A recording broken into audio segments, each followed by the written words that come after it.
Walin? Oh, already. Okay, sorry. Sorry, tak nampak. Okay, Doctor.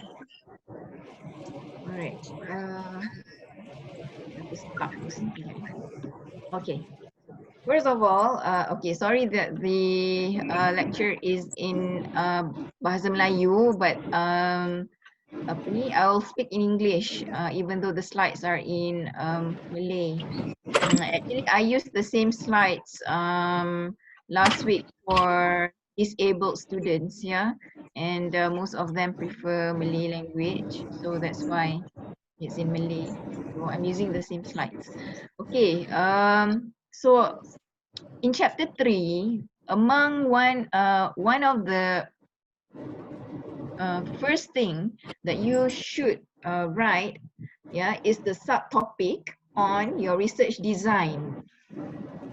Okay, you have usually the beginning of the sentence, students should be explaining, okay, what is research design, but not the whole paragraph. Okay, most of the time you find students explaining what is research design for that subtopic, and then they wrote it for one paragraph and two paragraphs, and until the end of our reading, we as the supervisor or examiner cannot find what is actually the research design for your study. First of all, what we wanted to see is, do you have the understanding or not of what is research design? Okay, so you write down what have you discovered from your readings on what is research design, okay, in a sentence or 3 sentences, yeah, or 5 sentences. And after that, what we want to know in your writing is, what is your research design? So is it descriptive correlative? Yeah, so if it is qualitative, then okay, it is, you will say it is yours is quantitative. And if your objective for quantitative study, okay, have mentioned in your objectives, the first, second, or third objectives is to describe the level of the variables, yeah, independent as well as dependent variables. And then for the following objectives is actually to examine the relationship between the independent variables and the dependent variables. Okay, so that shows that your research design is descriptive correlative, okay, ataupun descriptive korelasi, because the first few objectives tells you that you are going to look in, you are going to describe the level, meaning you're going to use descriptive analysis, yeah, the mean and the standard deviation. So that is why it is partly descriptive. And another part is you're going to examine the correlation between the variables. So that is why it is correlative. Having combining both, your research design is actually descriptive correlative. So that is also how you justify why do you choose your research design to be descriptive correlative. Most students, they did not tell what is their research design, and the second mistake that they do is they forget to justify why they choose that as their research design. Similarly, it is the same for students who are doing qualitative study. You have to explain it's qualitative, and there are also many types of research design for qualitative study. It could be case study, it could be phenomenology, yeah. So you have to discuss with your supervisor what is actually your research design. For bachelor level of dissertation, I would assume, yeah, but you still have to talk with your supervisor. I would assume that your research design would be case study, okay, rather than phenomenology. But I am not sure. You have to discuss with your supervisor. Okay, the second important part or subtopic in your third chapter is the research framework. Okay, So most of the time, students forget to insert the diagram of research framework, which you can see from the slide, which is a simple example of the research framework that explains the relationship between your independent variables on the left side with the dependent variables on the phenomena that you're studying on the right side of the diagram. Yeah, and as you can see, there are arrows there. The arrows actually explain the relationship, which are most of the time is written in the form of your hypothesis of the studies. Yeah. For example, the relationship between independent variable 1 with the dependent variable is usually written in your hypothesis as there is significant relationship between, then you tell what is your independent variable name, yeah, with the dependent variable, which is then you write down the name of your dependent variable. The same goes with the following relationship between each of the variables.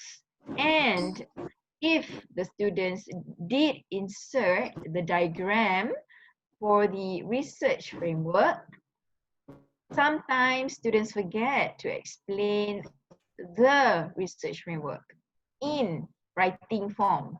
So it has to be a combination of both the visual diagram as well as the write-up to explain the visual diagram, okay, of your research framework. So explain, okay, the above diagram, and of course, okay, don't forget to label your figure or your diagram, yeah, as number 1 or number 2 or number 3, and label it with the name, yes, calling it as research framework.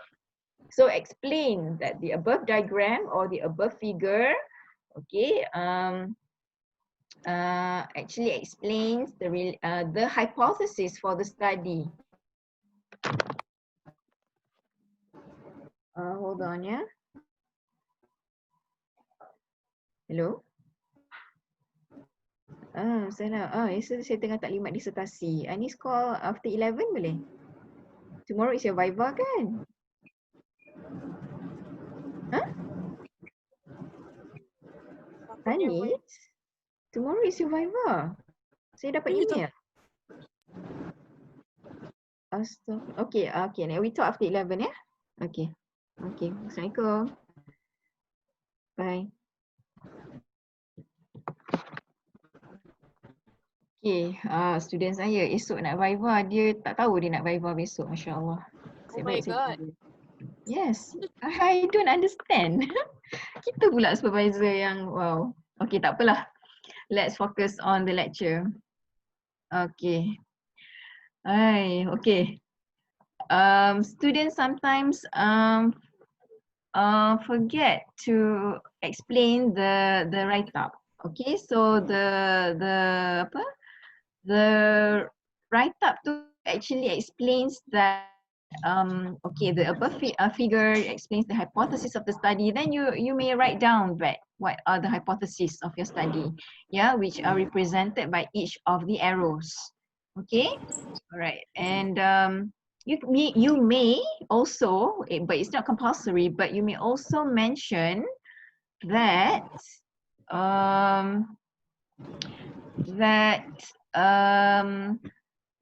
you may also mention that your theoretical framework, that this research framework is actually based on the on your theoretical framework. So then tell what other theories, okay? Because whatever it is, your hypothesis, your research framework should it is based on the theoretical framework, the theoretical foundation of your study. So everything has to be aligned. Yeah. So you may also say that this research framework is based on what theories. Yeah. Okay. Is it clear on that part? Are you clear? Any questions before I go to the new slide? Clear. Clear? Everyone is clear. Yeah. Okay. Let me check the chat box for a while, just in case. Anything on the chat box?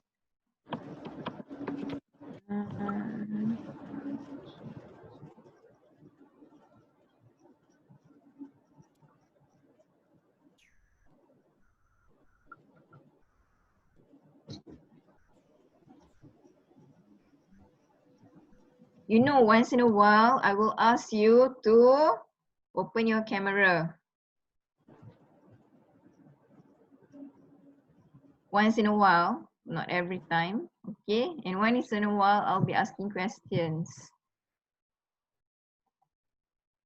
You know why? Because I see how my own children sit for the online test. Okay, at online class, sorry. Okay. Alright. Kejap. Kenapa I tak boleh? Okay, tak.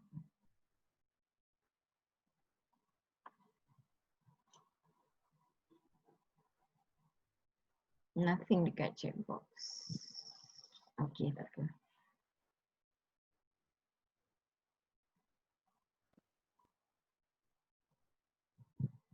Okay, the next slide.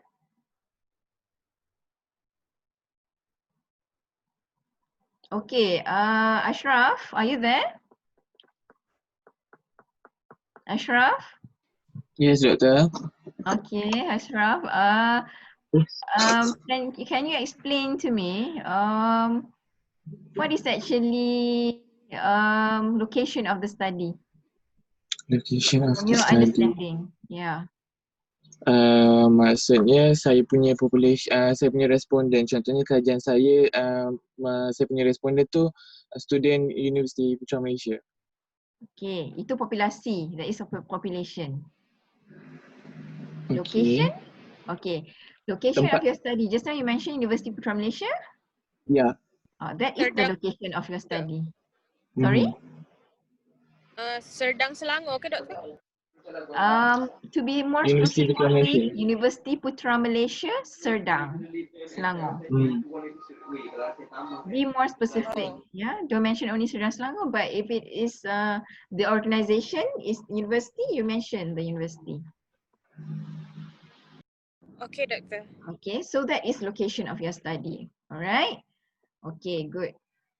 So for this particular subtopic on the location, population, and sample of studies, students sometimes they forget to mention the location of their study.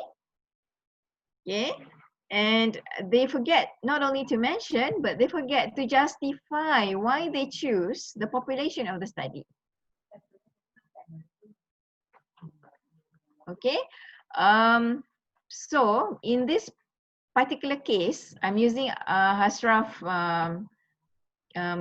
answer, yeah, University Putra Malaysia, but because I know many of you are collecting data among your friends in in UPM, Putra Malaysia. So why do you choose, how do you justify the study location?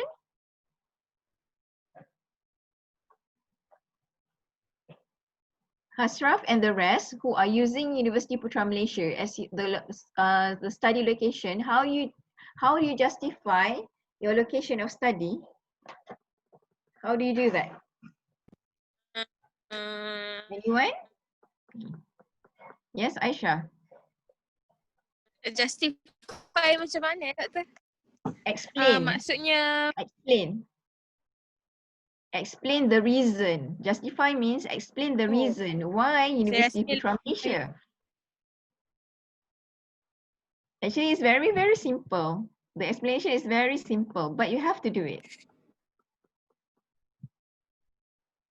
Doktor, maksudnya kenapa kita pilih UPM ke macam mana?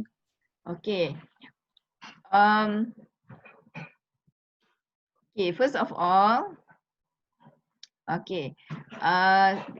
For your case, Ashraf, because the students are located in UPM.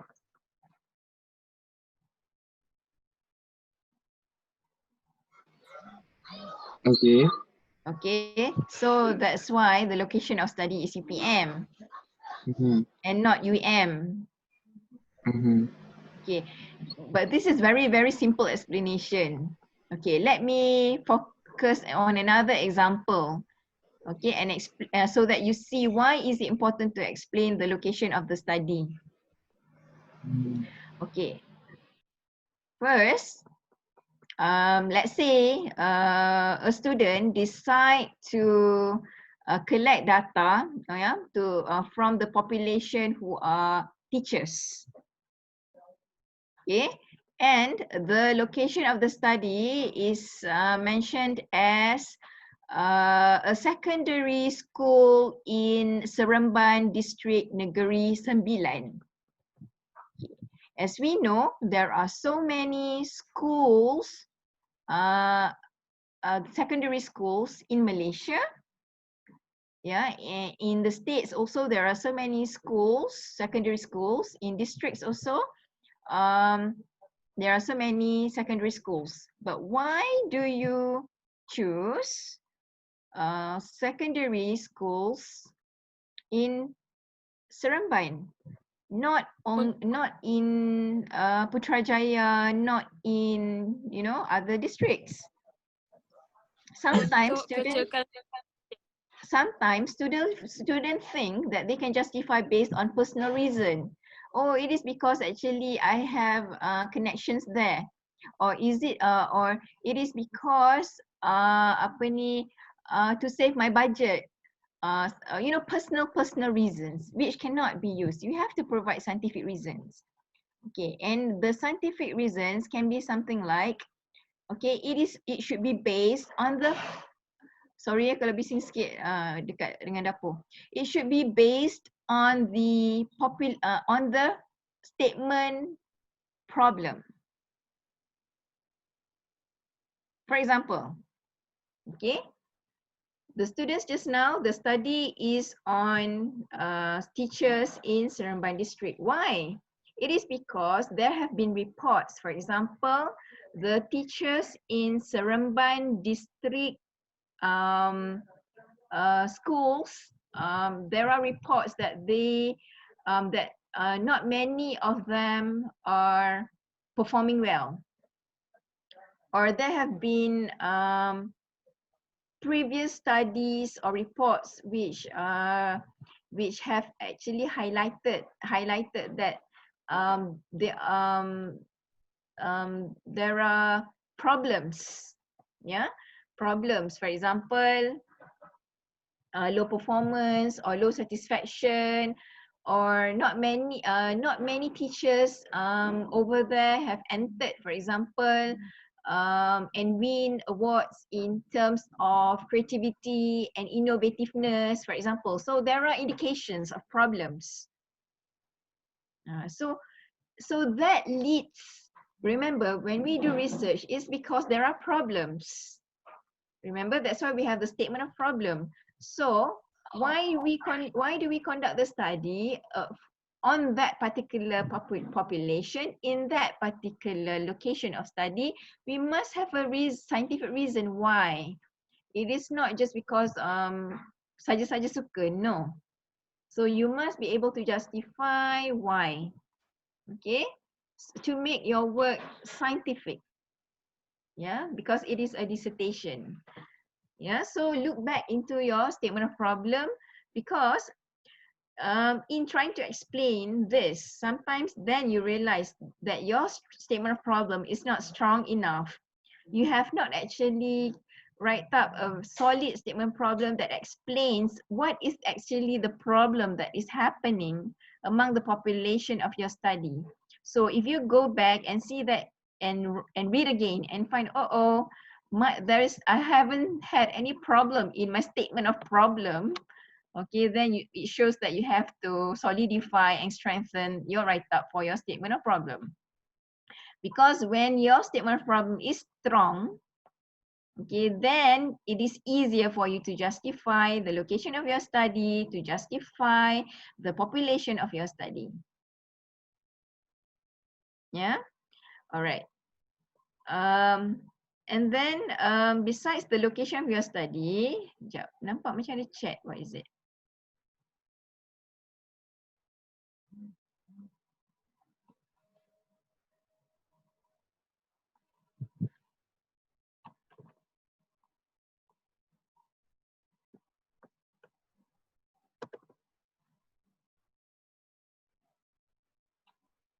Doctor, what if the reason we choose the location is not based on problems, such as I choose CPM because CPM one of the university who are actively volunteering? Okay, okay, that also can be used. Okay, however, do you have evidence to show that the students are actively involved in volunteerism? I mean, you cannot simply say they are active in volunteerism without data. So, and the data should be stated in your problem statement, saying that, okay, we have this data saying that the students are actively involved in volunteerism. However, there is very little studies that look into the factors that contribute why they volunteer. So the problem is there is lack of research, the research gap that shows why they volunteer. Yeah, but if you make any bold statements or any claim that there is a problem or that the students are active, so what is again your evidence that the students are active in volunteering? You must be able to provide that. Yeah. Okay. Is that clear, Shaza? Doktor, Yeah. kami perlu letakkan evidence tu dekat bahagian mana? Evidence is usually chapter 1. Dekat chapter 3. Evidence chapter Chapter 1. 3 is method. You don't show evidence dekat method. You show semuanya dekat your chapter 1, chapter 2 pun boleh, literature review. Chapter 1 lah biasanya. Chapter 1 is in the statement of problem, in the introduction, background of study. So chapter 1. Doktor, Methodology, chapter 3 is all about how do you conduct the study. Doktor, You Wani. if my reason that I choose population because of limited research in that population, can it be as a scientific reason? Limited. Macam mana limited? Tak faham. Contoh, kita tengok orang buat population based on student, government sector or private sector, but not in GLC sector. So in GLC sector, there's so limited article or research about it. So that is my scientific reason why I choose that population. Yes, that is scientific. Nevertheless, when you say there is little studies, you have to support by showing that there is little studies. How do you support that? Okay, most of you, I can assume that you will say limited studies, right? But you must support. Examiner would not accept the statement of limited studies without any evidence that there is indeed little studies. So how do you provide the evidence that there are indeed limited studies? So that's why you have to conduct the systemic literature review, yeah, and shows that you have actually go to Scopus database, for example, yeah, and in between 10 years from 2010 until 2020, for example, from the Scopus database, let's say in Malaysia, yeah, then you show the result of your studies. So based on the studies that have been conducted, you find a limited number of studies, and those studies did not really study on what you intend to study. So who did those studies? At what year? Yeah, you can actually put that down in table form. Okay, in table form. Okay, I'm going to share with you one thing, yeah. This month, November, okay, this month, November, on Sunday, I will share with you the date, yeah. There will be a workshop on how to conduct systematic literature review. Okay, so it is free. Yeah, it is by the Publication and Citation Unit, PACU, of our faculty. It is free of charge. It is Sunday morning, 9 a.m. Until 4, something like that. Of course, with breaks in between. Please attend that workshop so that you know how to conduct the SLR, how to search the Scopus database, yeah, how to justify. When you know how to do the SLR, then you know how to actually find the evidence to say that there are indeed limited studies. You cannot simply say limited studies and then when the examiner asks you where's the evidence that it's limited, then you cannot answer. So it's no longer scientific. This Sunday, Okay. Dok. Sorry? Sunday. Tak dengar. Hari Ahad ni ke? Bukan Ahad ni. Ahad depan. Okay. Okay, so no, it's not Ahad depan. It's 22 November. Oh, lama lagi. Lama lagi 22 November. It can wait, it can wait. You all buat dulu perkara lain and that one you boleh tambah kemudian. Yeah, because you're in the process of improving your write-up. It's a matter of just to strengthen your write-up, yeah. So meanwhile, you can do the rest other things for your dissertation first. So I will share the Google Meet link. They usually use the Google Meets. Okay, so so I will share. Please, I really encourage you to attend. What more, it is free. Usually people have to pay, but we are doing it free for the students. Okay. All right. It's for your own good. All right. Any more questions? Doktor nak tanya mengenai evidence tu. Saya buat Ya. research golongan FGS, First Generation Student dekat UPM. Golongan? FGS, First Generation Student. Oh, good. Okay. Okay. Saya buat dekat UPM. So saya bagi reason kenapa saya buat dekat UPM sebab college atau UPM sendiri tak ada berikan extra orientation ataupun extra curriculum untuk bantu golongan ni. So boleh tak saya gunakan itu sebagai alasan untuk saya pilih UPM untuk bantu pelajar-pelajar dekat UPM. Tapi Okay, evidence tu saya tak dapat. macam mana Hasraf tahu dia orang tidak menerima that kind of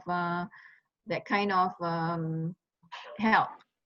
How do you know that? From where? Sepanjang saya kat UPM memang tak ada dengar Sumber. apa-apa. Okay.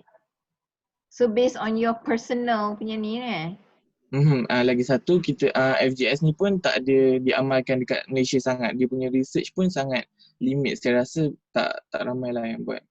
Jadi memang UPM tak amalkan. Sebab macam contoh kalau dalam arti kata lain, there is a very limited report. Kita jangan kata there is no report. There is very limited report that it has been conducted and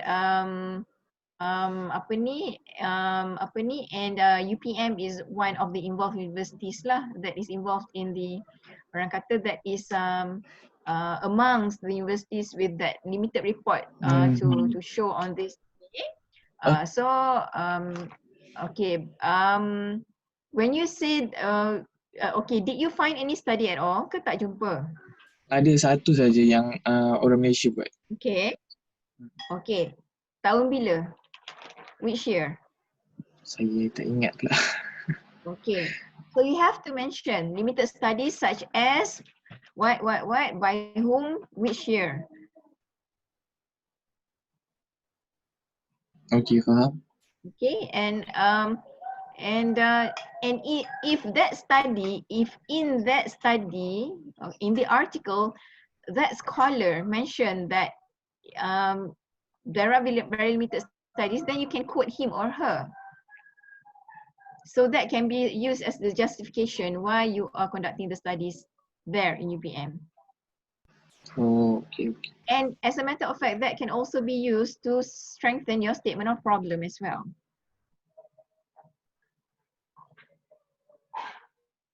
Okay? Okay, doktor. Contoh lagi kalau saya bagi contoh macam untuk student yang muat dia band 2 ke bawah, UPM ada sediakan extra BBI dan sebagainya, tapi kalau untuk golongan FGS ni kan dia tak ada extra curriculum kan. Boleh tak jadikan itu sebagai satu contoh juga?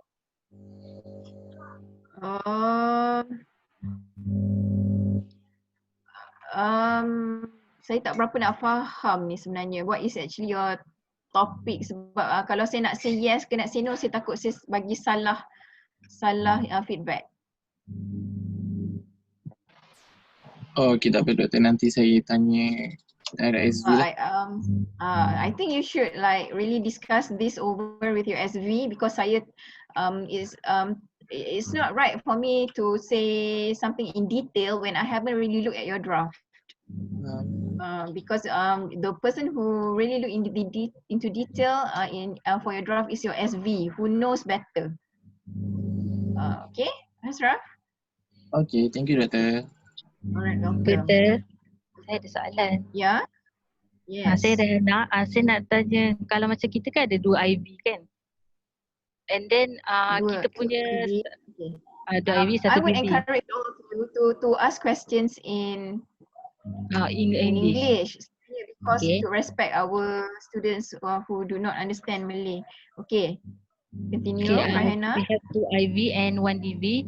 So my literature, my past literature tak banyak, not enough do the two IV which is carry interest and parent Okay, influence, understand. parent choice. Alright. So it is I can input the reason limited study for my 2 IV in DV to Exactly. my IV and towards DV. Okay. Yes, definitely. Okay. It is your research gap. Yes. Exactly. So, because remember or not, in your problem statement, there are various types of gaps that you should highlight. Your research gap, okay, first of all, theoretical gap. So forget about that. For BHL students, don't really focus on that. Unless you really want to pening kepala, then you do it. But what you can highlight on is actually research gap and practical gap. So these two gaps are very, very important to strengthen your problem statement. Okay. What Raihana mentioned just now is actually under the category of research gap. Okay. Okay. But you have to, again, everything that you say, everything that you claim, you have to provide the evidence. So you can actually report other studies that have looked at the phenomenon separately, but did not actually combine the two variables together in one study. So report what are the several previous studies that have looked at the phenomenon separately. Thus, your study is going to fill up the gap by combining the two. All right, Rahana? Okay, saya faham. I understand. I understand. Alright. Okay, thank you, Doctor. Welcome. Alright, okay. Let me look.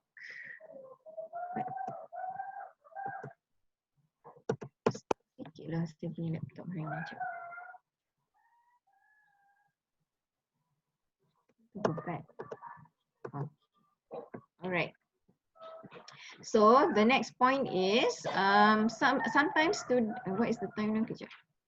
Oh, saya rasa we have to cover chapter 3 ni for 2 weeks. So this week and next week because it's good that you ask me questions. Okay, so it's okay if next week we still continue with quantitative. So after that then qualitative, yeah, we might as well clarify things, yeah, don't rush into things. Okay. The next point is sometimes students forget to explain the population number as well as the criteria of the population for your study. So let's talk about the population. So you know who are the population? Those Yes. who okay. So population is different from sample, eh? Population is, yeah, the total, let's say if you are going to collect data, if among only students in FPP UPM, okay, then what is the number of FPP students, yeah, undergraduate FPP students for example, and what is the criteria, yeah, criteria is because they are registered as what, if you're focusing on first year ke second year ke third year ke macam case Ashraf tadi tu, what is the criteria, yeah, the first generation, what is the criteria of that? so that when you collect data, you make sure those who collect the data, those who answer to your questionnaire, they belong to the sample who is part of the larger population who have the similar criteria or characteristics. Criteria here refers to the characteristics. So if any of them do not belong to the same criteria or characteristics of the population as well as sample, the data will not be valid. Okay? Okay. And then basically the criteria of the population tells you that the population as well as the sample of your study have the characteristics that will provide you the valid data. Okay, the data can be used. All right. And sometimes students forget to mention how do they actually get the information, what is the source, yeah, for the information that they get on the population of the study. Yeah, is it from certain unit? Is it from certain, how do you actually get the information? And another thing is on the sample size. You must remember to explain the formula of how do you obtain the minimum sample size. Is it through G power? Is it through RAWSoft software? Is it through some other manual calculation formula? How do you actually get the minimum sample size? You must, this one is wajib, you must explain the formula. Okay. Clear? Doctor, Yeah. do we need to show the calculation if we are using Yes, power? you have to. Yeah, so you have to provide two, yeah. If you're using the manual, first is the general formula without inserting the numbers yet.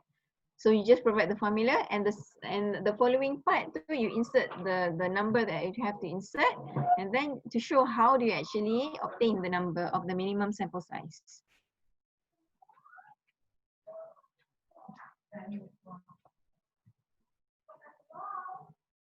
Okay? Oh, Okay, Doktor. Always remember that dissertation is a scientific work. So everything has to be scientific. Macam tu. Alright. About the another important part is on the sampling technique. Okay, sampling technique.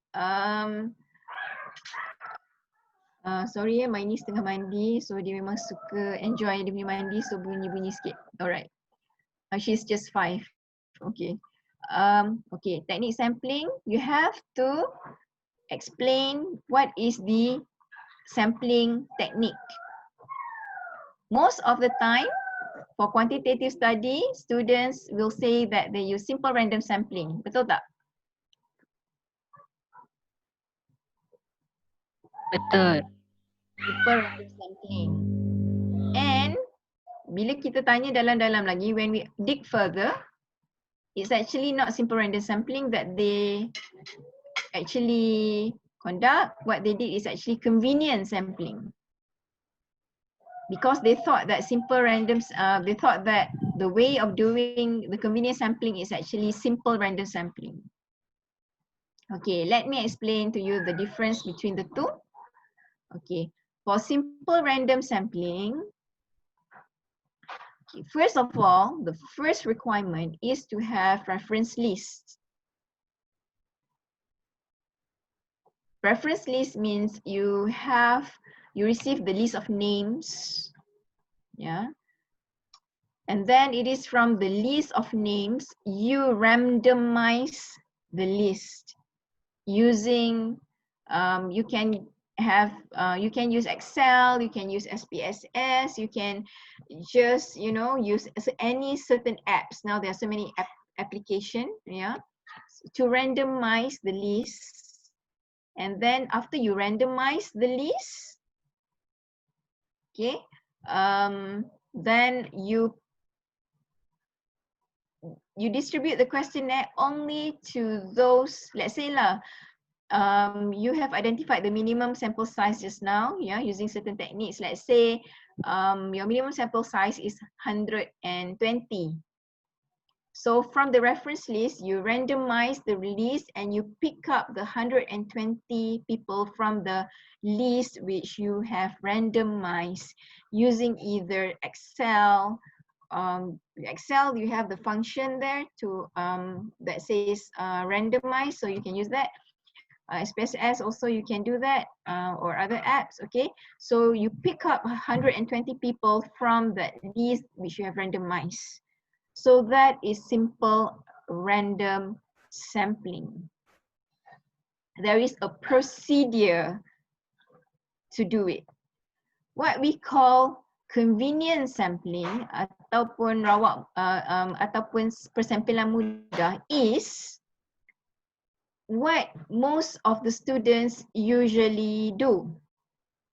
They have this difficulty to get the list of names, yeah. What they usually do is they just teba or they just disseminate the hard copy questionnaire or the Google form to anyone who has the convenience of time or the convenience of space to answer the questionnaire. That is convenience sampling. That is not simple random sampling. Convenience sampling is there is no procedure to it. Okay, there is no systematic step to it. You have your questionnaire, so you just give it. Okay, anyone who are willing to answer the questionnaire, who have the time, who feels interested to answer the questionnaire, please fill out the form and give back to me. That's it. That is convenience sampling. But there is a consequence to it. Scientifically, there is a consequence to it.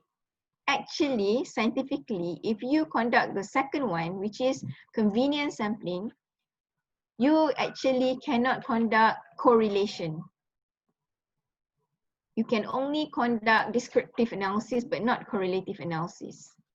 Systematically lah, scientifically, that is what the consequence is. Okay. Or in other words, even if you conduct the inferential statistics, okay, which you say, alah, siapa tahu, who would know that I did it conveniently, but I wrote there simple random sampling. Yes, you can. You can conduct convenience sampling and then you claim that you do simple random sampling and then you still run your correlation. But what I can tell you is that only you will know, the other people won't know. You can tell your supervisor that I actually conduct simple random sampling, okay, but realistically you conduct convenience sampling, but you would be the only one who knows, you and God will know that your data is not valid. Your data and your result is not accurate because the method is not right. So that is what I can say lah. Okay, apa ni, but most of the time we understand the kekangan, we understand the limitations and the challenges faced by students, yeah, to get the reference list. So I don't want to put you in stress, yeah. So we understand. Okay, most of the time we understand that it's difficult for you to get the list, especially in the time of pandemic COVID-19. Okay, so it's hard sometimes to get response from the parties which can provide you this reference list. Yeah, sometimes they are late in their response, or sometimes they do not respond at all. Okay, that can be some of the reasons during pandemic COVID-19.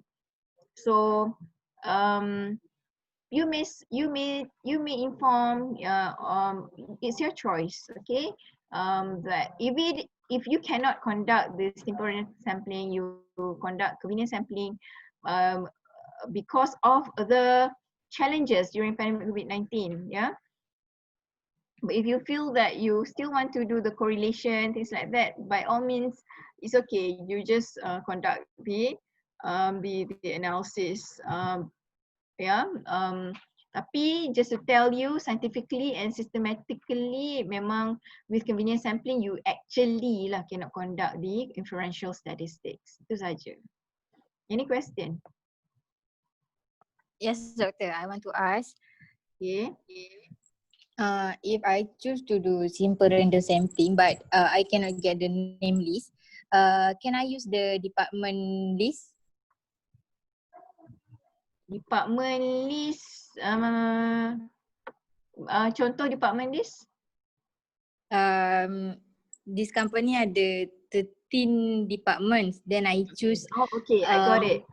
Okay, good question, Aiman. Good question. Okay, there are several techniques of probabilistic sampling. One of it is stratified sampling. And another way of actually making things easier, if you find it so difficult to get the list of names, is you conduct two-stage sampling. In two-stage sampling, okay, the first stage can be randomized, and the second stage you don't have to randomize. Read on two-stage sampling. For example, you know there are 13 departments just now, Aiman? Yes. So you randomize the department, which is easy to do, right? Yes. You randomize the department, and then when you randomize the department, pick only the randomized department, and then you collect data only from those employees of the departments which have been chosen from the randomized list. Is it still considered simple random sampling? It is two-stage sampling. Read on that. But Okay. most importantly, it is probabilistic sampling. When it is probabilistic sampling, yeah, under the category of probabilistic sampling, that means that you can actually conduct the inferential statistics. Okay, when I say delete yang I kata randomize tadi. So the first stage is actually you stratify. You stratify. The first stage is stratify. Stratify tu maksudnya you said that you are going to collect data only from the following departments. Okay, and then so you stratify from this department how many, from this department how many, from this department how many, in order to get the 100%. 100% tu refers to the number of your minimum sample size. Oh. Faham tak? The 100% refers not to the number of population but to the number of minimum sample size. Let's say 120. So when you stratify from the 13 departments, and then if your population is 13 departments, if your population is actually 5 departments, then you stratify the 5 departments, okay, and the second stage too, you take how many, and until it becomes 100%. Because the number is not the same. Yeah, the number of employees for each department is not the same. Okay, it's not the same. So you just take the percentage so that when you gather, you get 100%, which is represented by the minimum sample size. Two-stage sampling. Okay. And the first is apa ni? Okay, macam mana ya? I think I kena share dengan you all in one apa ni? Next week kot. Next week I share on this various techniques of sampling. I rasa I kena buat lah. Next week boleh Ataupun kalau kalau next week is too late, lambat nak tunggu, so I will just share the write up ke, the slides ke, and disseminate to you. the different techniques of sampling, especially probabilistic sampling lah. Last resort is convenience sampling, so that you know how to do it right. So that we want your data to be valid. What's the point of doing things which are not valid, right? So so let me do that for you. Boleh? Boleh. Doktor ada lagi satu soalan. Okay. To what extent kita nak tahu berapa department, how many department that we need to choose? It's your From choice. that 15. It's your Yes. choice. It's your choice. Your choice. Yeah. It's not As long as when make sure the minimum sample size from the number of population that you choose to, the minimum sample size to does not go below 100. Oh, okay. Yeah, You because cannot have sample size which is 50, 40, 20, 30. Cannot. The minimum sample size should be 100 and be above. from that 13 department, I choose 8 departments.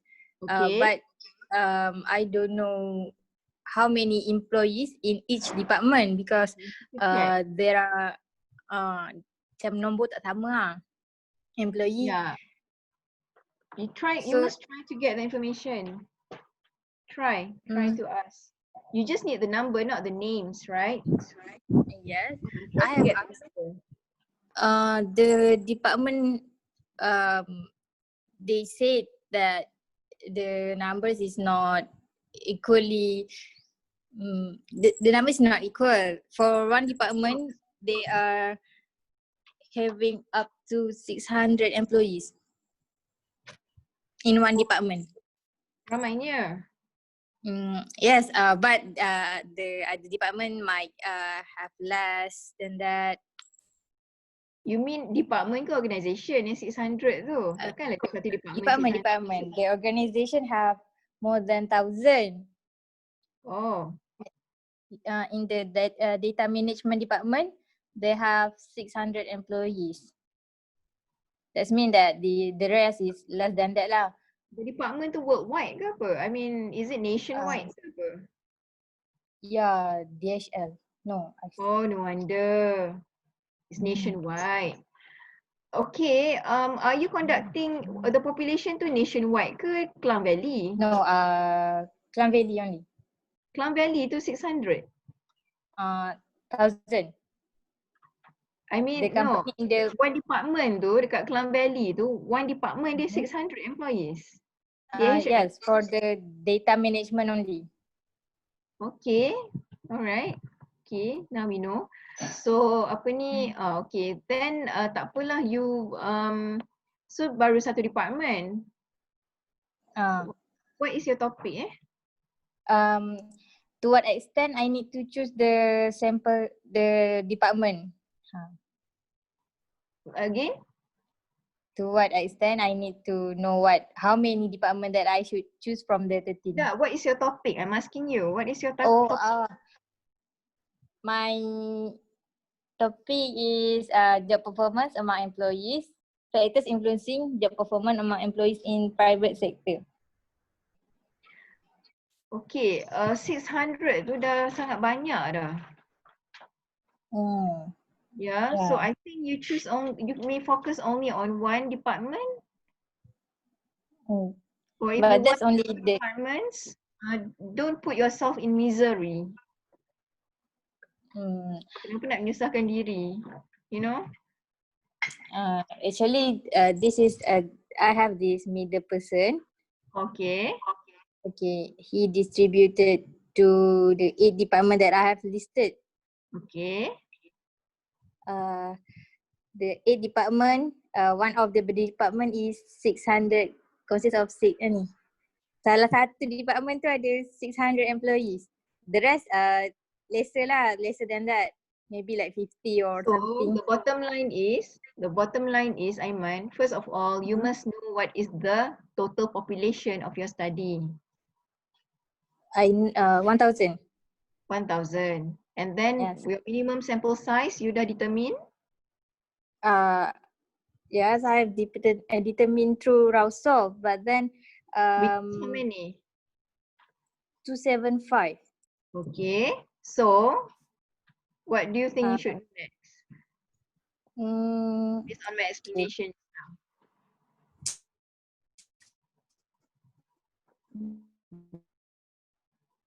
best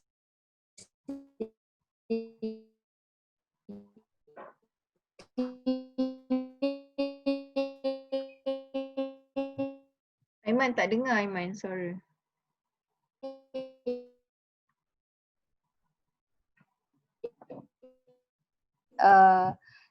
the around 300 elite for me to choose the 8 Doktor dengar?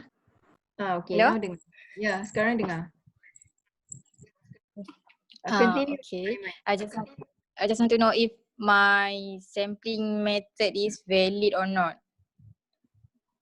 Because I just choose randomly from 13 department and I get 8. So How do is it you, when you say you randomly choose from 8 department, how do you actually conduct the randomly choose to? What do you mean when you say that? I use list randomizer. Okay, alright, good. Okay, itulah I just want to know to what extent should I choose how many department? It is up to me. It's up to you actually. Okay, so if I choose 8, there is no effect in my. There's no impact. No. It's up to Okay, you. Don't worry. Yeah. still consider two-stage random sampling, right? It is still two-stage sampling because first of all you randomize the first list, yeah, from 13, 8, and then the second part is you're going to stratify, yeah. This two Certified. stage, it's not one stage. You're doing two stage, you're not doing one stage. So please read on the two stage sampling. Alright, Who is your supervisor? Dr. Normi. Okay, oh she's very ni excellent bab method ni, so discuss with her as well. Alright. Okay. Okay, thank She you, may Doctor. have different opinion juga, so talk to her as well. Yeah. Tapi Dr. Nori yang Alright. pakar bab ni. Alright. Okay. Thank you, Doctor. Okay, I want to answer one important Thank question you. from welcome. I want to answer one important question from Fasha. For qualitative, do we sample size same? No, for qualitative is totally different. Qualitative, there is no such thing as determining minimum sample size using all the software. No, okay. For the minimum sample size, for qualitative, you stop collecting data when the data saturated. The data saturated here means that the data, because different from quantitative. Quantitative, you collect the data, you have everything, you input into SPSS, then only you analyze. That is quantitative. You cannot start analyzing before you complete your data collection. That is quantitative. But for qualitative, you start analyzing when you have obtained your first data from your in-depth interview or from your focus group discussion. At that point of time, when you have already produced your verbatim transcript, yeah, word by word, yeah, you have which you recorded, you convert into verbatim transcript word by word. You start already analyzing, okay, in trying to identify the categories, the themes and sub-theme, okay? And then you move on to the second interview or focus group discussion, and you convert it into your verbatim transcripts, and you start to do the constant comparative analysis. You start to analyze between the two verbatim transcripts to identify, again, is there similarity of patterns, so that you can actually have consistent or reliable category, theme, sub-theme, yeah? So you continue doing that until you find that your data no longer produce different patterns of data. Everything seems to have the same pattern, yeah, which you can then validate your themes and sub-theme. So when you have that similar pattern and you have stable theme and sub-theme, and you do and then when you collect data, you find that there's no longer any new findings in exploring the data. So that shows that your data have saturated, data pool. Yeah, your data have saturated. So that is when you stop collecting data. So you will never know what is actually the number of your respondents or informants for qualitative. You have to depend on your data. Once the pattern does no longer show the same, does no longer show any new findings, everything's the same and stable, then you stop collecting data. That is for qualitative. Okay, Fasha? Okay, Clear? Doctor. Okay, Clear. welcome. All right. So from Sharifah Zaida, Dr. If we conduct surveys on CSR towards corporate staffs in UPM, should it be by departments or can it be conducted just by randomized corporate staffs in UPM?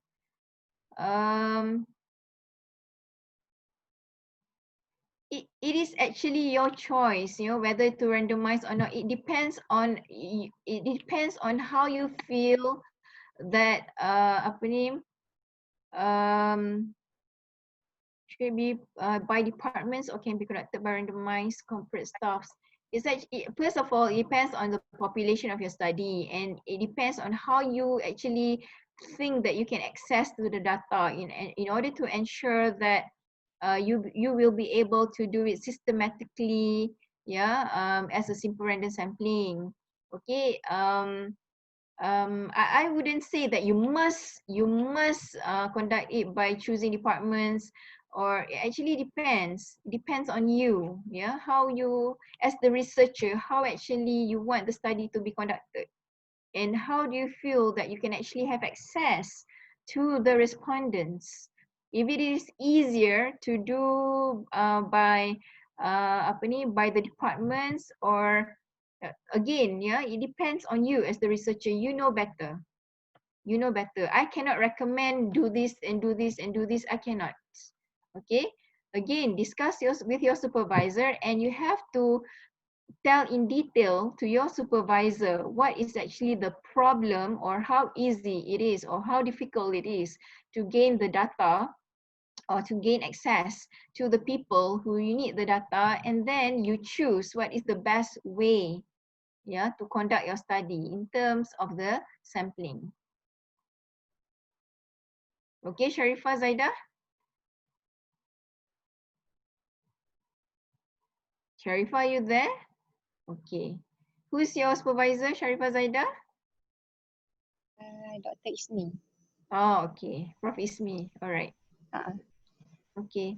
Anyway, I will still share. Yeah, I will still share with you guys on the different techniques of sampling. So from that readings, yeah, before next week, you can actually see which technique can actually help you for your dissertation. Which one would be most helpful for your dissertation? Okay. And please read. And please read. When I shared with you the information, please read. Yeah, don't just bypass it. Okay. All right. Okay. Okay. Dah pukul 11. We have to stop. What should be the next topic sebenarnya? Instrument. Oh, yang ni pun very long explanations. It will be next week. Yeah. So I'll meet you again next week at 11. At 10 a.m. Boleh? Boleh, Yes. Doktor. Boleh, Doktor. Boleh, Doktor. Right. So thank you. Okay, Thank you, Thank Doctor. you. Welcome. Okay. Bye. Thank you, Doctor. Stay safe. Stay safe. Okay. Bye, Doktor. Bye. Okay. Assalamualaikum. Waalaikumsalam. Waalaikumsalam. IN ya. Okay. Okey, Doktor. Okay.